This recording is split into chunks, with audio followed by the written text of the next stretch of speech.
ताज महल यानी मकबरा मलिका मुमताज़ महल ज़ौजा शाहजहां भारत के शहर आगरा में वाक़ संगमरमर से बनी एक अजीम शान इमारत है, जिसे मुग़ल शहंशाह शाहजहां ने अपनी ज़ौजा की मोहब्बत की लाफानी यादगार के तौर पर दरियाए जमुना के साहिल पर बनाया था। मुग़ल बादशाह शाहजहां की बीवी मुमताज़ महल का मकबरा, जो भारत के शहर आगरा में वाक़ कहा जाता है कि ईसा शिराजी नामी एक ईरानी इंजीनियर ने इसका नक्शा तैयार किया था, लेकिन बादशाह नामे में लिखा है कि खुद शाहजहां ने इसका खाका तैयार किया।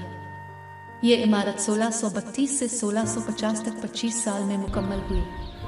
इसकी तामीर में 4.5 करोड़ रुपए सिर्फ हुए और 20,000 ममारों और मजदूरों ने इसकी तकमील में हिस्सा लिया। तमाम इमारत संगमरमर की, इसकी लंबाई और चौड़ाई 130 फुट और बुलंदी 200 फुट है। इमारत की मरमरी दीवारों पर रंग बिरंगे पत्थरों से निहायत खूबसूरत पिचकारी की हुई है।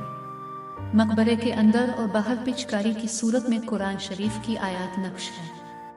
इमारत के चारों कोनों पर एक एक मीनार है। इमारत का चबूतरा, जो सतह जमीन से 7 मीटर ऊंचा है, सुनगे सुर्ख का है। इसकी पुष्ट पर दरियाए जमुना बहता है और सामने की तरफ कुर्सी के नीचे एक हौज है, जिसमें फवारे लगे हुए हैं और मुगलिया तर्ज का खूबसूरत बाग भी है। इस मकबरे के अंदर मलिका मुमताज़ महल और शाहजहां की कब्रें हैं।